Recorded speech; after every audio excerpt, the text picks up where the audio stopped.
The FDP is scheduled from 7 September 2020 to 11 September 2020 and will have 15 sessions on various topics by eminent speakers from across the nation. Now I request Dr. K.G. Sudhakar sir, Director OIST Bhopal, to present the multi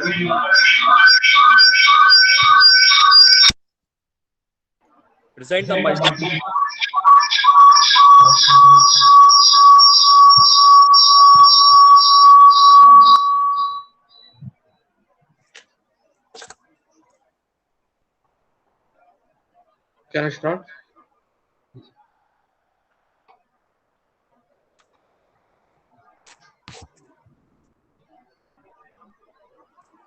Yes, sir, you can start now. Where is Shyam Sundar?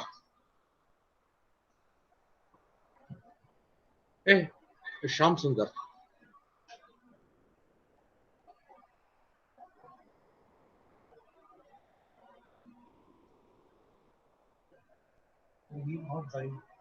Huh?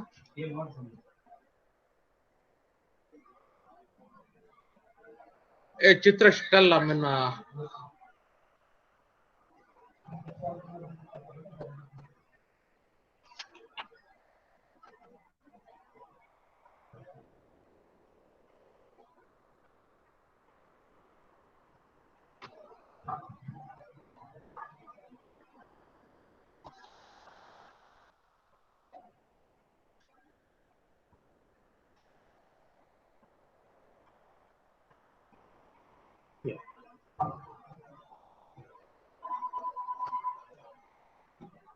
Janda.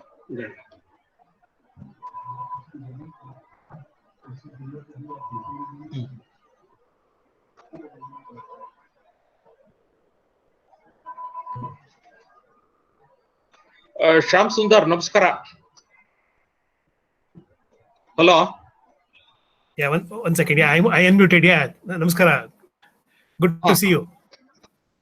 It is same to you. After a long time, we are seeing each other. Yes.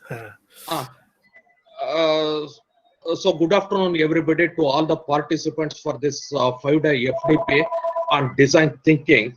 So, in fact, I was looking at, I mean, who is the right person to give the first keynote address on this 5-day FDP.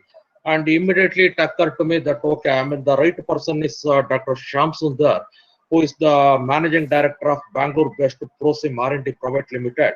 One small information about him: we were contemporaries, did our PhD together, and later on he was in several places like UK, US, and all that, working for professional, I mean, either professionally or for his PDF and all that. And he's also associated with, after coming back to India, IIT Dharwad, and he's the honorary director of Yoga University in Bangalore. He is on the board of governors of RGIPT under Ministry of Petroleum and Natural Gas. And in fact, I know about Dr. Shyam Sundar about one thing. Many of my earlier students have worked with him for one thing or the other. And he's quite renowned in Bangalore, at least to my knowledge. That is the one who has taken this computer simulation and technologies related to computers into several areas. And one such area is that areas of energy, which includes oil and gas, thermal, nuclear, renewable, etc. And also, I mean, he works for several activities related to defense projects. And he is a member of, I mean, several leading professional societies, besides delivering talks at several important prestigious forums also. Right now, he is also associated with Samagra Vikas, which is working on an integrated approach to ecology development. And he is also associated with the Development Foundation, working on India-specific development models, Yuga Yatri for using an R&D of Indian knowledge systems and all that. In fact, those who are connected with him quite prolifically, I mean, he comes on Facebook. And in fact, I am on Facebook only for Shyam Sundar, because quite often on varieties of topics he makes comments and all that. I literally enjoy every day this one. And Shyam, last but not the least, when I come to Bangalore, once the situation eases out, I mean, with respect to COVID-19, I'll be, very eager to meet you in person after a very, very long time. Now, I will hand it over to Dr. Shyam Sundar, and Shyam Sundar will be delivering his keynote address to this 5-day FDP. Welcome, Dr. Shyam Sundar. Thank you. Thank you. Very nice to be a part of YOSM, and dynamism is always appreciable. I am very glad that you have taken this initiative on a workshop on design thinking that is very, very badly needed.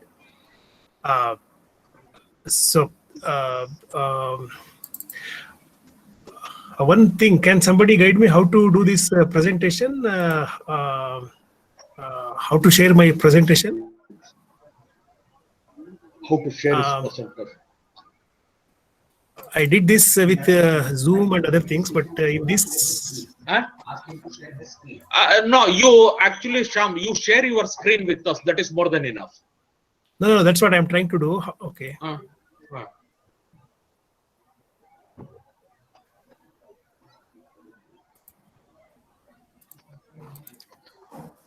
Okay, now it's coming up.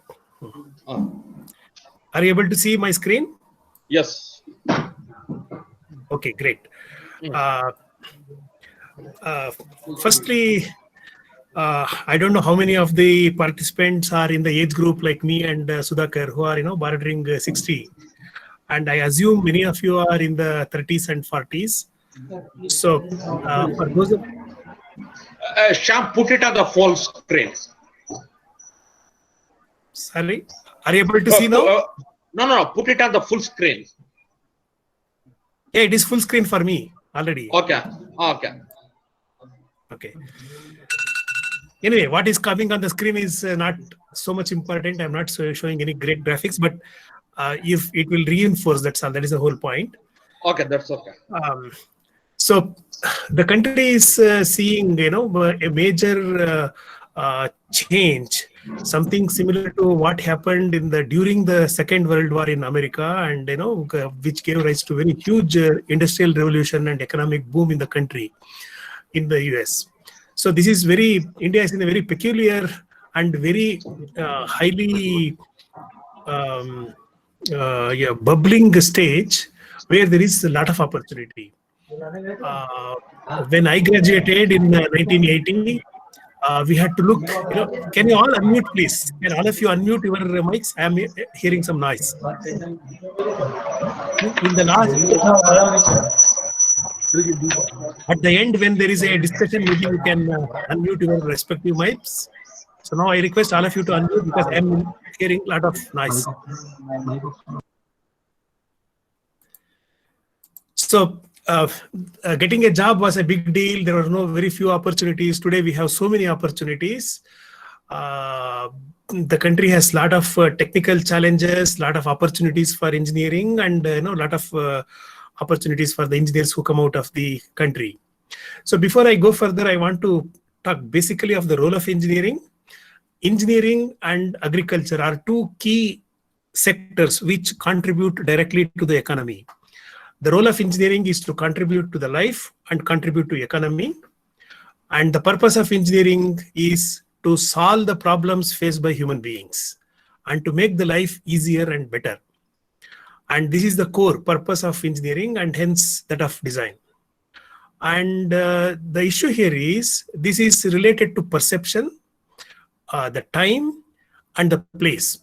Whatever problems I faced as a boy, as a student, that is no longer a problem today for me.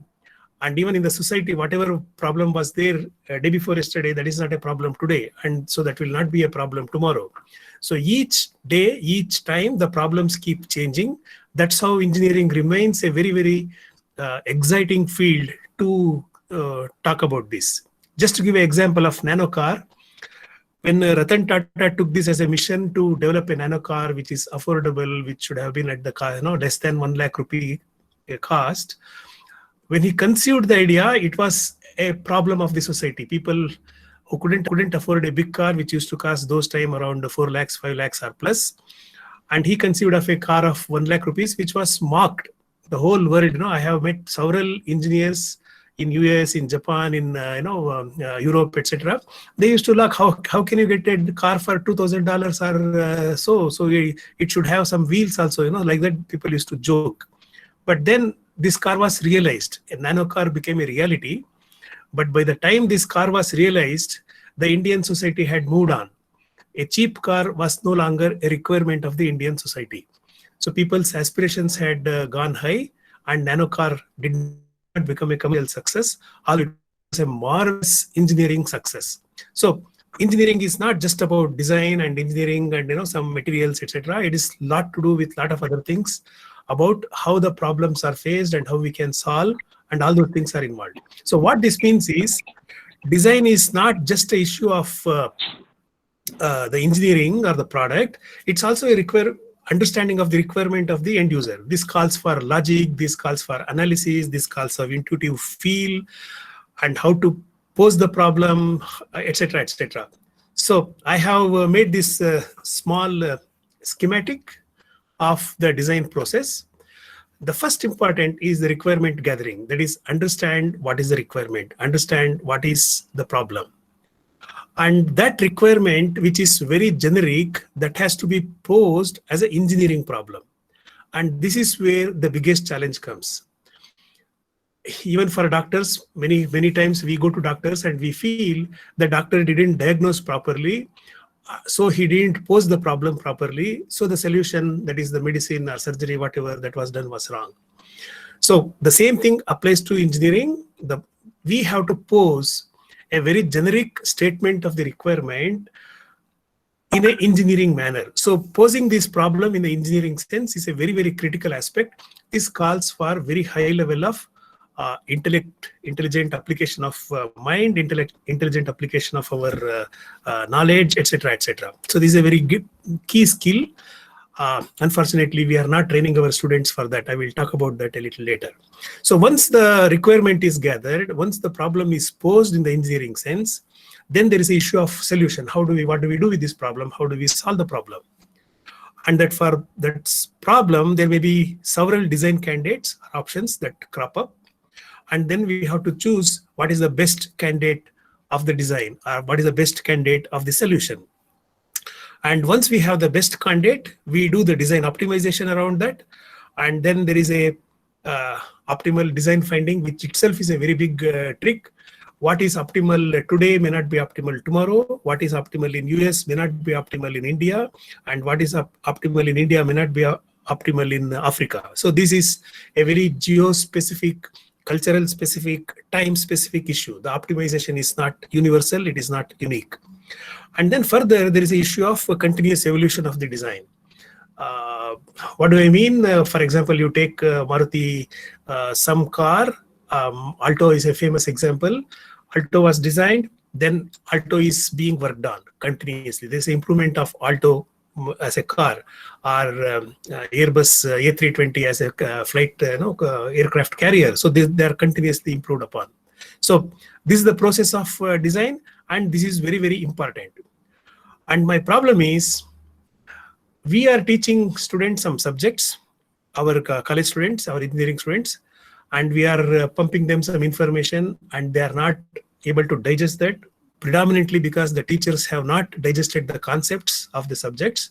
As a process, in the whole country, although we are supposed to have some 10 lakhs or I don't know, whatever number of engineers coming out, there is very little engineering that is done in the country. This is a big problem. So what I want you to address is, how can we enable the engineering students to become good engineers who are capable to do all this, whether he's in mechanical engineering or electrical or computer science, whatever. This is the process that goes.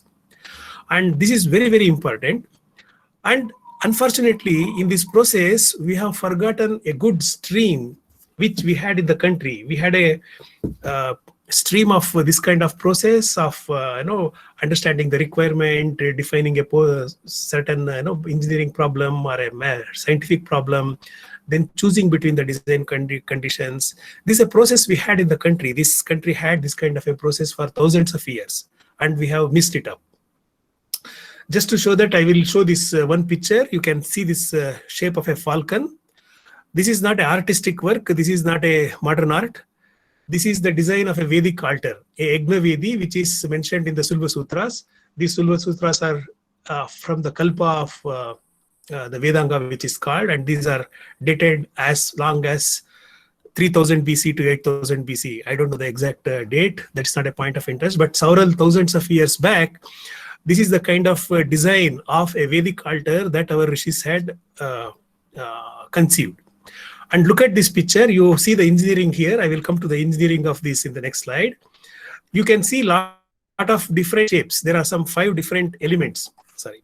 So this whole Vedi is made out of, this is only a 2-dimensional representation. The Yagna Vedi, as you have seen, you must have seen, is a 3-dimensional structure.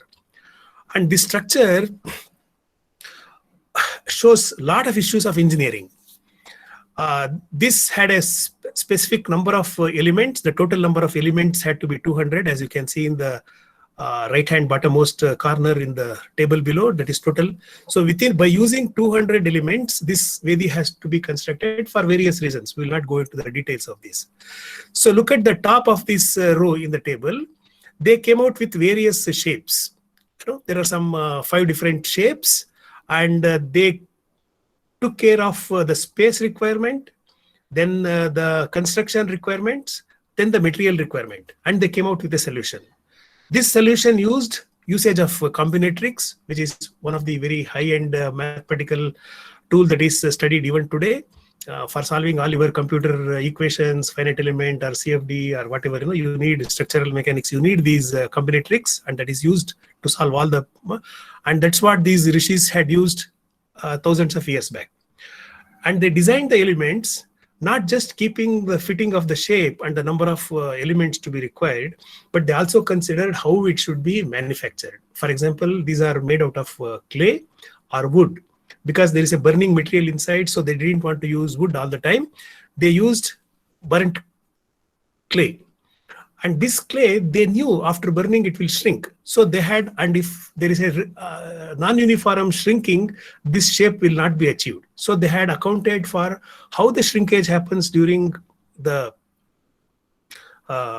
burning and included that in the design. So then there was an optimal solution available. So the point I'm trying to make here is simple. Indians had a very holistic and very integrated view to look at things, and one of these is found in the Vedangas as Yagna Vedi. This kind of Yagna Vedis, if you look at these Kalpa or any of these Sulva Sutras by Katyayana, Bodhayana, etc., there are many of such Sulva Sutras. You find several hundreds of this type of Yagna Vedis. This is just one of the case I have taken just to demonstrate how a design was conceived, how all the issues of the design constraints, including space, material, construction, were developed, and manufacturing, they were all considered and developed, and how it was optimized. And it has been used for thousands of years. Even today, they use this type of a Vedic altar. So, requirement, one of the requirement is the basis. The requirement is a basis of discovery. And unfortunately, in our engineering students, we don't cultivate this aspect of inquiry, this aspects of exploring deep, the exploring, asking questions, being curious. So those things are not encouraged or not in the system in our engineering curriculum today, or in our engineering instruction today.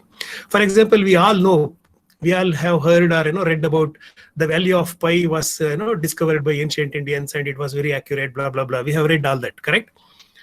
But then the real purpose of ancient Indians for deciphering the pi, value of pi, was again coming back to this Yagna Vedi, which is in the Sulva Sutras.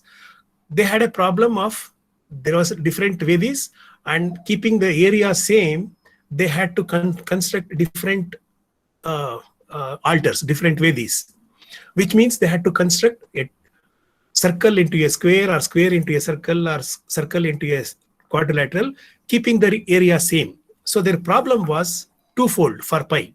One is in the Yagna Vedis, they had a square, and a circle of equivalent area had to be constructed. So this was one of the requirement. And if you have to construct the area of a circle, you need to know the pi. And this was one of the requirement. And in the Sulva Sutras, which is about, again, I said 3000 BC or so, they had approximated the value of pi to be 3.086 or something like that. And they clearly mentioned this is approximate. The exact value of pi cannot be determined. So this is what they did. So this was one of the requirement. See how this gets, how there is a fundamental problem, how the problem is posed as a scientific problem, then out of that a design evolves, and out of that all the other things, including manufacturing, construction, etc., they evolve. So you can see this from the value of pi. The other requirement was, like today, in ancient India, the independently agricultural oriented, and not just agriculture, they had a lot of industries, they had a lot of technologies, and they were port hubs. So the other requirement for them was to determine the size of Earth, the diameter of the Earth, the diameter of the Moon, and all the other heavenly bodies, and determine the distance between them. So one of the key thing was determining the diameter of Earth and Moon and Sun. So this was a big issue. And for these for this, they needed the value of pi. So from the Sulva Sutra period, which was whatever, 3000 or 8000 BC, till the time of Aryabhata, and then further to Brahmagupta period, further to Kerala School of Mathematicians in the 15th, 16th century, up to the time of Ramanujan in the 19th century, this value of pi has been continuously being developed. We all here know Aryabhata gave the value of pi close to 5 decimal places, then Brahmagupta further worked on that. We all hear that. But now the key is, they knew that this is approximate, and they were continuously working on the evolution of that. And Ramanujan, he gave a series which is having the decimals. It's almost 37 million or 34 million decimal places. He has given the value of pi. So this is the kind of thing that has happened. And this developed in a lot of technologies in India because of this this kind of a approach. And Indian astronomical calculation, which were used for modeling when the rain comes, that is given in our Panchanga. You can see the Panchanga if you are in any part of India. In the Hindu, this thing, they use Panchanga, and that will be the most accurate description of the rain prediction. And this is not today, this is coming from the day of Vedanga Jyotisha. This is very, very good. And by this knowledge of astronomy, by this knowledge of mathematics, they developed a lot of tools, lot of kits that are used in the navigation. India is one of the very premier ancient maritime civilization. Even from the Vedic civilization, we can see there was a lot of maritime application, which you can imagine, when I say maritime, when I say navy, a boat or a ship, you can imagine the kind of engineering that goes into that. All this was developed in the very ancient time. So you can imagine the kind of scientific spirit they had, the kind of engineering pursuit they had, the kind of design they pursued. The reason I am telling is this led to a lot of great things which we are not told. Vasco da Gama, for example, we all know that Vasco da Gama came from Africa to India, and then he hit the Indian western shores, etc., etc. But in our schools, we are not told that Vasco da Gama didn't know how to sail. He didn't know how to fix the latitude, longitude, and the Luxodrome, which are very essential for navigation. And he used the assistance of the sailors of Andaman Nicobar and also people from Kerala. And there was an instrument called Kaman. You can Google it for this. And there is one Professor C.K. Raju, who is a professor of mathematics, who has written extensively on this. So Raju says this Kaman is a very simple device which use the principle of vernier, like we have vernier calipers. You imagine there is a harmonic interpolation in the vernier. So the Kaman used a technique to determine the local longitude and latitude using this harmonic principle as we use in the this thing today. So there was a requirement, then there was a design, and that is very simple. They had a angular shaped wooden piece, and they had two ropes with knots in the rope. It was a very simple device. So if your solution process, if your problem definition is clear, if your fundamental signs are clear, then if your way to solve problems are clear, then you always come out with very simple but extraordinary elegant solutions. This, come on, you should Google it and see, or you should look at the lectures of Professor Raju about this. So this C.K. Raju, Indian mathematics, if you Google, you will find a lot of videos of him. So this command was a simple, very, very simple, but highly elegant tool, which helped a lot of navigation. That is the reason why Indians were able to use navigation and do maritime and do a lot of commerce and trade overseas. And this is the reason why Columbus did not reach did not reach India. As you know, Columbus wanted to come to India, but then his goal was India, but then he went to America. You can imagine the stupidity. Now, if you want to go from Bangalore or Bhopal to, let's say, Delhi, or you know which flight to take, the flight knows which direction to take.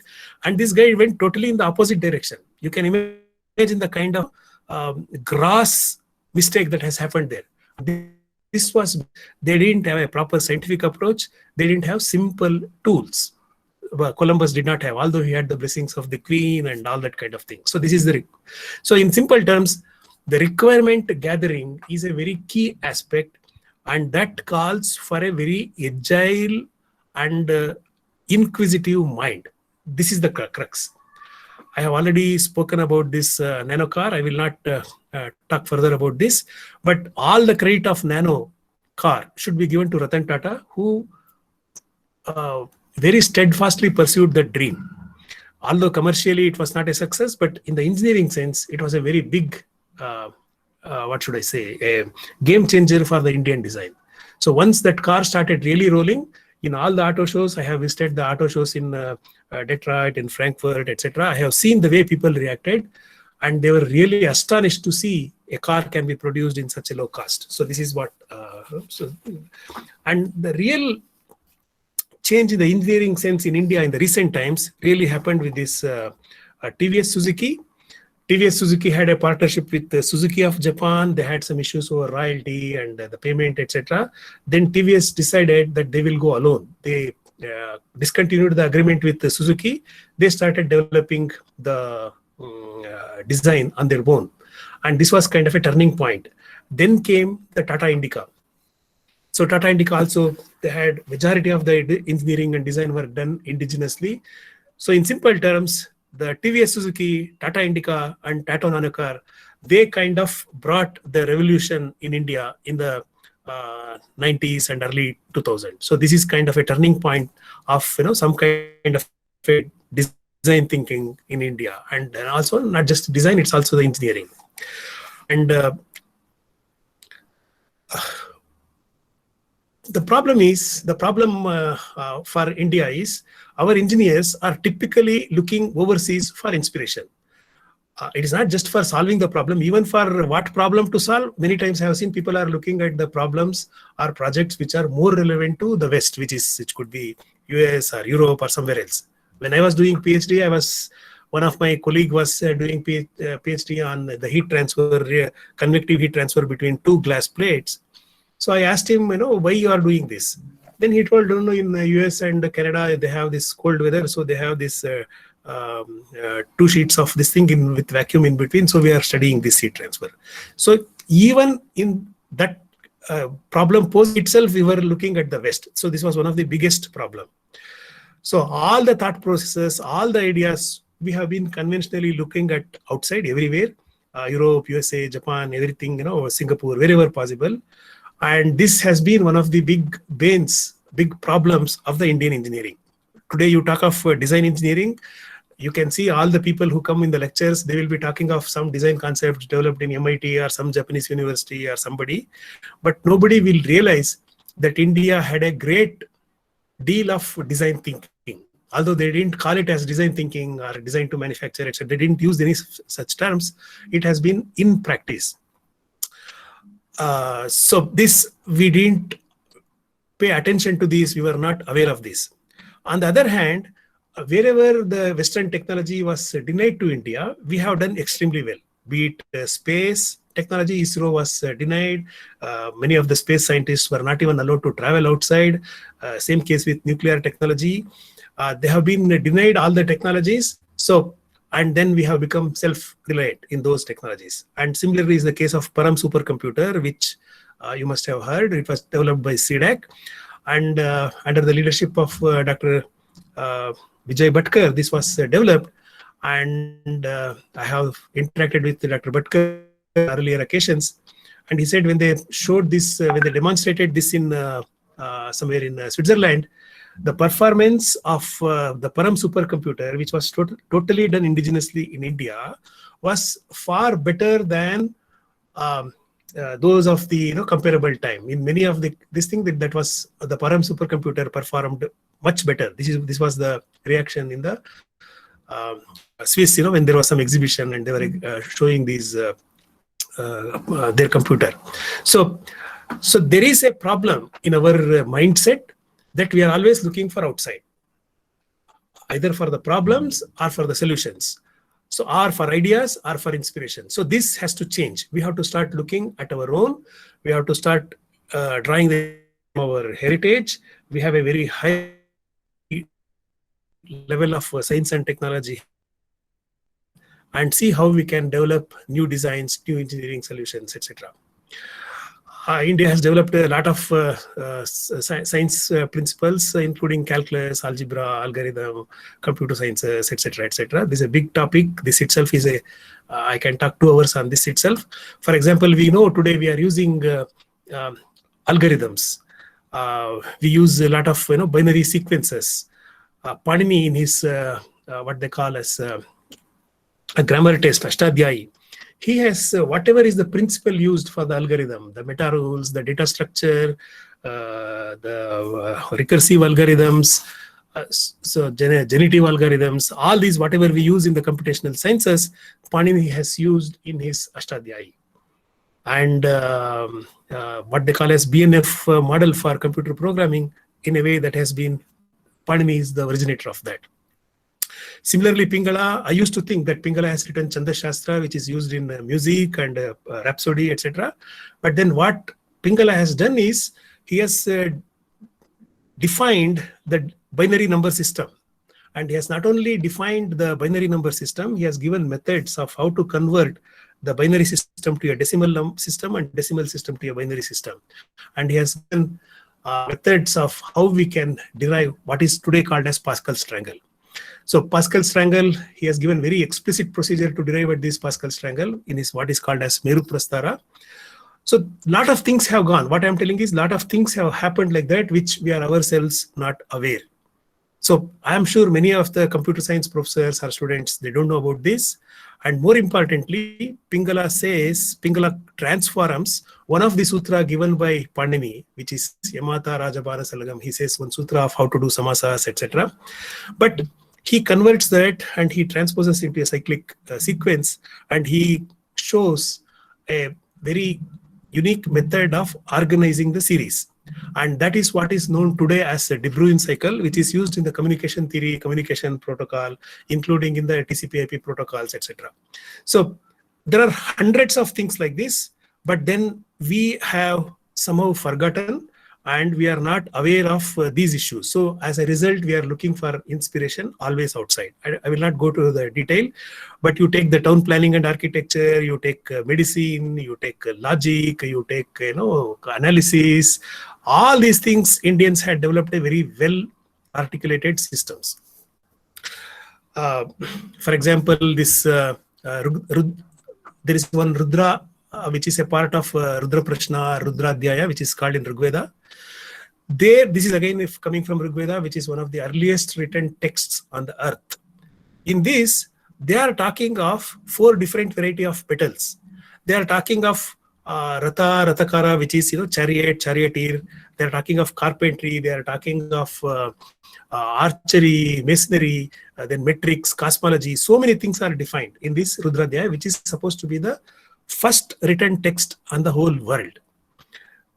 And if you read that, you will understand what kind of design thinking they had. So when they talk of Ratha, they differentiate, for example, between an arrow and an arrowhead. You have the level of getting into the detail was enormous with our forefathers. And as I told earlier, India had a naval and maritime history, and this has been discovered. There was one Dr. S.R. Rao, who was the director of the Institute of Oceanography in Goa, and he used the naval archaeology principles, and he did a lot of excavation work in Dwarka, and he has found the civilization of Dwarka and Lothal. Dwarka is not a mythical place. Dwarka was a real city. They had lot of naval base and inland navigation and external navigation. So lot of things are there. This is available in the internet also. You can go through this.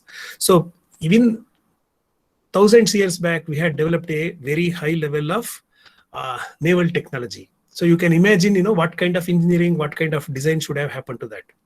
So the key is India was the epicenter of all forms of knowledge in the ancient days.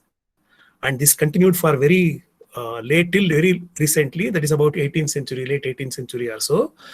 And India was the originator, and this went, Indians had a trade, very active trade with Persia, Baghdad, Egypt, and other traders. And also a lot of missionaries, the Christians visited India from, right from the 1st century, 2nd century AD itself. So then this knowledge countries like Europe. And a lot of things went, a lot of Indian manuscripts were translated. There is a big translation of Indian scripts, including science, technology, mathematics, logic, etc. that happened. And in Toledo, there was a king who was also a head of the church there, Toledo in Spain, not Toledo in the USA. So there was a big Toledo translation project where they translated all these ancient texts to Greek or Roman, or modern languages. Similarly, in 1500, the Jesuits opened a college in Cochin. The king there gave them a lot of goodwill and a lot of support. And in Cochin, the Jesuits learned the local languages, including Malayalam and Samskrita and all that. They translated a lot of Indian works. This is how the West became knowledgeable. And Alexandria in Egypt had a very big library, which is very well known. Alexandria Library, it is, you can read it in the internet. And the Alexandria Library had a lot of books taken from India. When Alexander returned after the war, he had taken a lot of books from India, a lot of manuscripts from India. And because he was tired and he was unable to take, he left all these manuscripts in Alexandria Library. So this is the basis of our, this should be the basis of our look. So we should understand our culture. We should see how we can take the cultural roots to whatever problems we are trying to solve. And one point I want to make before I go further is, there's a big problem when the Europeans took the Hindu numerals, what we call today as Hindu-Arabic numerals or Indo-Arabic numerals, that went from India to Europe, including Italy and Rome, etc. These people didn't grasp for 500 years. They had problem to understand and accept the numerals. Especially, we had the concept of zero, and they took a lot of time to understand the concept of zero. And all these things were mentioned in the book called Hisab al-Hind, written by one Al-Khwarizmi, and he was a Arabic. And he translated this to Arabic, and all the Europeans came to know about this through his work. And this was later translated to Greek and Roman, etc. And then they called this system, whatever Al-Khwarizmi wrote, as the algorithmic method. So algorithmic method is deriving from that, because the Romans didn't know how to call that. Al-Khwarizmus, they shortened his name, or made some kind of a twist of his name, Al-Khwarizmi, to algorithm. That's how. So it was called algorithmus. So from algorithmus came the word algorithm. So if we talk of algorithm, in engineering, we always speak of algorithm. The root of this algorithm is coming from India, through his book Hisab al-Hind, where he described how the Indians were solving the problem. I think this is a very important slide. I want to show this and maybe stop for giving the time for discussions if there is a need. This is a report, what is called as, very famously called as Angus Maddison report. He is a from Scotland. He's from a university in Scotland. And you can see here the world trade of these some 5 key countries, key groups, have been mapped from the 1st century AD to 2003. You can see here on the left-hand side of this graph, the top graph is saffron or orange color. This is of India. So India had held more than 30%, 36% of the world trade, and it held this for a very, very long time.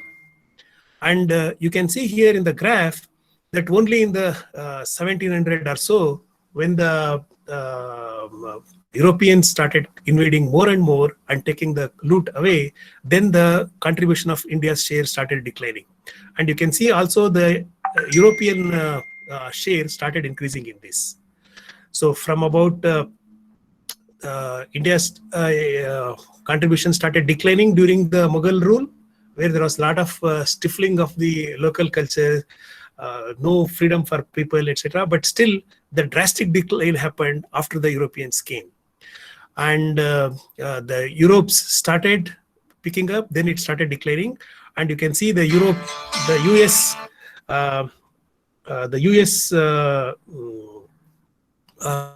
has started increasing only about 1800 or so. Okay. This is a very key picture. In simple terms, India developed a lot of science, a lot of technology, a lot of logic systems, a lot of appreciation of universe and understanding of the universe, etc. And so they had a very high level of economic activity, trade activity. They dominated the world. And even in the 1st century, 2nd century AD, or even in the early part of the Christian era, there were a lot of discussions in the Roman Empire when the Roman parliamentarians complained to the king to stop the import from India. They said, all our wealth is going to India, all our gold is going to India.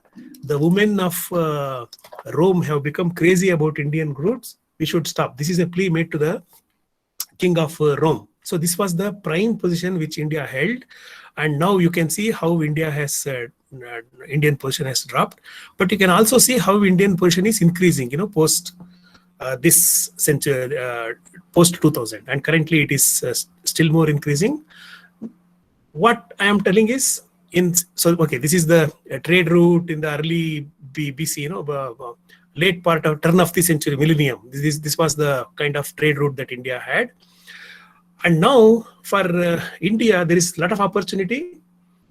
We are sitting on a big basket of opportunity, and we should see how to do this. And there is one uniqueness in India. I want to make this point. As I said, the UK and Europe economies grew during the period of colonization. So this was based on the exploitation of their slave colonies. And the US economy grew during the World War and basically exploiting the weak countries. You can see the number of airplanes that were built in the World War time. It is mammoth. Even in Germany, that used to be the case. But in the Second World War, the US grew phenomenally. And the Chinese economy grew in the last 3 decades or so to fulfill the consumeristic needs of the West. And it started exploiting the Chinese people. So this is how the Chinese economy grew. But India has a potential to develop an economy and technology in its own unique way, as it has done in the past, where there is no exploitation. There is a total consideration of the balance of the ecology and the economy and the trade activities. This is what the India has contributed in the past. So I will not talk of these. There is a big opportunity in energy, which I will skip all these slides. But I want to show one slide. In the energy, there are a lot of projections made, about the future of energy and etc. So you can see here, the third column here, import dependency. This is talking of India. Import dependency of India in 2015 was about 33%. You can see this is the projection. This is made by International Energy Association. You can see that there is a prediction of about 55% of the import dependency. This is not just the crude oil. The crude oil, a lot of technologies, a lot of accessories, a lot of consumables. So which means there is a lot needed to do the indigenization of these things, to find out alternate sources of energy, to work on energy efficiency measures, etc., etc. So there is a lot of opportunity. I'm just trying to show the example of energy, but you take anything. You take pharmaceutical, you take defense, you take automotive, you take transport. You name any field, you have a lot of opportunities like this. And this is where this design thinking kind of thing is very, very important. One thing that is very important is, as I mentioned, that it is not the design thinking. In our education system, in our engineering education, I am seeing there is a basic problem of comprehension of the fundamental principles of science itself. So this is the problem I am seeing. And whether it is heat transfer or materials or design or mathematics, unless we get these things right, we cannot really design thinking, or we do something design, it doesn't happen. I am seeing this as a very major flaw out of the engineers coming today. Every month I get so many CVs for interview. We ask some very basic questions. What is Young's modulus? What is the meaning of that? What is the meaning of compliance? What is the meaning of bulk rigidity? Or what do you mean by optimization? Or what is the maxima minima in mathematics? Our engineers are unable to answer these very basic questions. You trust me. They will have scored 80%, 90%, 95%, but they are unable to explain the concept in very simple terms at our basic principles. So my suggestion is, as teachers, you should be focusing on how do you ingrain the knowledge of these fundamentals to your students, because that's a very key thing. And once that is done, we can look at how to solve the problems, how to identify the problems, how to pose the problems as engineering, etc., etc., and take a lot of inspiration from nature. This is one thing which has been a very key of Indian culture. We have been inspired by the nature. For example, cow eats whatever we create as waste, and then it doesn't take any high input. That is the desi cows, the Indian cows, and then they give very highly value-added product, which is milk. Similarly, you take mango or any tree, fruit-bearing tree. What it takes is very low level, again, input as waste. All the gobar, all the residues of whatever you eat, etc., are thrown as manure to that, and then it converts, and then it gives you a very high value product. And typically, this is what the Indians studied. And this is what Indians studied and observed. This is how they developed the products, they developed the technologies, they developed the engineering practices or economic practices. And I am very glad to say that this is a very good example. It's not just in the olden days. Even today, I can see this. One of the IIT Kanpur guys have done this. I don't know if you have seen these videos in the social media. This guy, he thought there is so much of flowers offered to the gods, and the disposal of those flowers was a big problem. So he saw an opportunity there, and he said, okay, he will take those flowers and convert it to high value, high-end agarbatis, incense sticks. So this Fool.co is a site. I think his name is Ankit or Anand. I don't remember the name completely, but that's a marvelous experiment. He has received billions of dollars funding from various agencies. I think so this Fool.co, which looked at a problem, which is the disposal of waste used flowers, which is several tons a day, hundreds of tons a day in various temples. And how do we convert that? How do we dispose that? And how do we develop a value? So this guy has done a marvelous job. I have not met him. I have seen only in the internet and the media. But this is the kind of spirit that we need to demonstrate for solving all our problems. I think if your design thinking workshop can ignite the faculty members to think in these lines and come out with some solutions, that will be wonderful.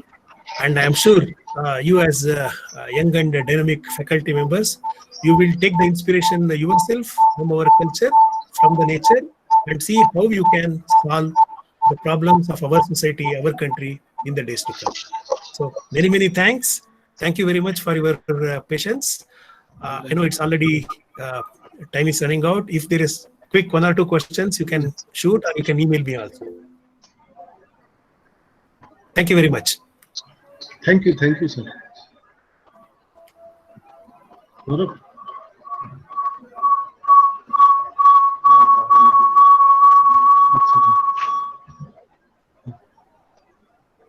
Yeah. Okay. I think you have to unmute, Professor Chitresh.